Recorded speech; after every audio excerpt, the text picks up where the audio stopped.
Assalamualaikum warahmatullahi wabarakatuh. Selamat datang di channel Sahabat Nakes. Semoga teman sejawat dilindungi oleh Tuhan Yang Maha Esa. Teman sejawat tenaga kesehatan yang baru tahu channel ini, silakan subscribe dan bunyikan tombol loncengnya agar tidak ketinggalan informasi tentang kabar CPNS dan P3K yang terbaru. Oke teman-teman, di sini kita akan membahas tentang adanya surat edaran dari Menteri PAN dan RB. Jadi ini mengeluarkan surat edaran nomor B-SM.02.03/2022 perihal status kepegawaian di lingkungan instansi pemerintah. Nah, ya teman-teman ya. Baik pemerintah pusat maupun pemerintah daerah ya. Kemudian yang mewajibkan status kepegawaian di instansi pemerintah terdiri dari dua jenis kepegawaian teman-teman, yaitu pegawai negeri sipil atau disingkat dengan PNS ya. Kemudian yang kedua, dengan pegawai pemerintah dengan perjanjian kerja atau disingkat dengan P3K teman-teman ya. Kemudian kebutuhan tenaga lain seperti pengemudi, nah ini ya, pengemudi, tenaga kebersihan, dan satuan pengamanan dapat dilakukan melalui tenaga alih daya atau outsourcing oleh pihak ketiga teman-teman. Jadi ini keluaran Menteri PNRB tahun 2022 tahun ini ya teman-teman ya. Jadi nantinya hanya ada dua jenis kepegawaian di instansi pemerintahan. Yang pertama yaitu adalah PNS dan P3K. Nah, kemudian ini wacana teman-teman ya. Untuk yang kebutuhan tenaga lain seperti pengemudi, tenaga kebersihan, dan satuan pengamanan dapat dilakukan melalui tenaga alih daya atau outsourcing oleh pihak ketiga. Jadi ini memang sudah surat edaran ya, tapi ini masih wacana, tapi nggak tahu nanti prosesnya seperti apa. Yang penting dari Menteri PANRB sudah mengeluarkan surat edaran seperti ini teman-teman ya. Oke, pemberlakuannya, nah ini pemberlakuan tersebut dimulai 28 November 2023, yaitu 5 tahun setelah diundangkannya PP nomor 49 tahun 2018 tentang manajemen P3K teman-teman. Nah ini jadi sudah dianggarkan, sudah dicanangkan peraturannya 5 tahun setelah diundangkannya PP nomor 49 tahun 2018 tentang manajemen P3K. Oke, lanjut. Dalam surat edaran tersebut, pejabat pembina kepegawaian PPK, ya, pejabat pembina kepegawaian diminta untuk menyusun langkah strategis penataan pegawai non ASN atau tenaga honorer sebelum batas waktu tersebut. Artinya teman-teman, jadi pejabat pembina kepegawaian diminta untuk menyusun langkah. Nah, jadi sebelum November ya 2022 itu harus sudah selesai semuanya teman-teman ya. Dari yang honorer semuanya itu harus dimasukkan P3K.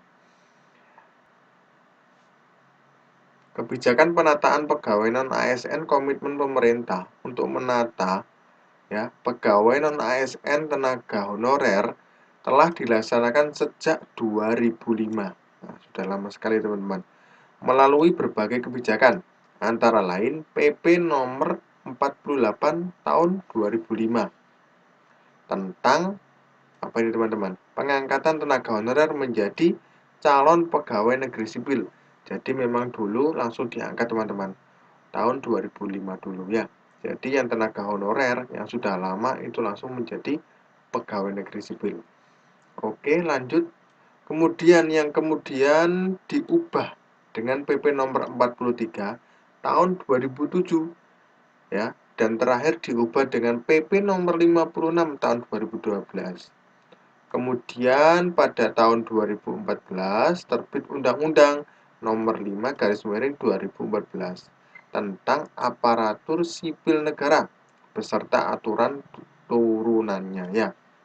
Antara lain PP nomor 11 tahun 2017 tentang manajemen PNS yang kemudian diubah dengan PP nomor 17 tahun 2020 dan PP nomor 49 tahun 2018 tentang manajemen P3K ya. Jadi pada 2005 hingga 2014 sudah banyak perubahan ya teman-teman ya. Yang terakhir ya ini tadi yang 2022 tentang hanya ada dua, yaitu adalah ASN itu hanya ada dua. Yang pertama adalah P3K, yang kedua adalah PNS teman-teman ya. Oke, lanjut. Pemerintah telah mengangkat tenaga honorer kategori 1 atau THK 1 ya sebanyak 860.220 dan THK kedua sebanyak 209.872 sehingga total tenaga honorer yang telah diangkat sebanyak 1.070.092 itu dalam kurun yang 2005 sampai 2014 ya teman-teman ya. Dalam kurun waktu yang sama pemerintah hanya mengangkat 775.884 PNS dari pelamar umum. Nah, kemudian dalam PP 56 tahun 2012 tentang pengangkatan tenaga honorer menjadi CPNS tertulis bahwa THK 2 diberikan kesempatan untuk seleksi satu kali. Ya, seleksi satu kali. Hasilnya ini teman-teman, dari 648.462 THK 2 yang ada di database 2012 terdapat 209.872.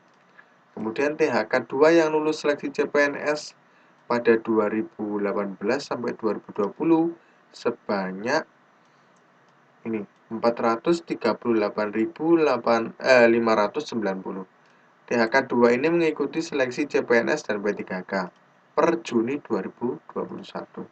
Nah, terdapat ini teman-teman, sisa THK 2 sebanyak 410.010 orang.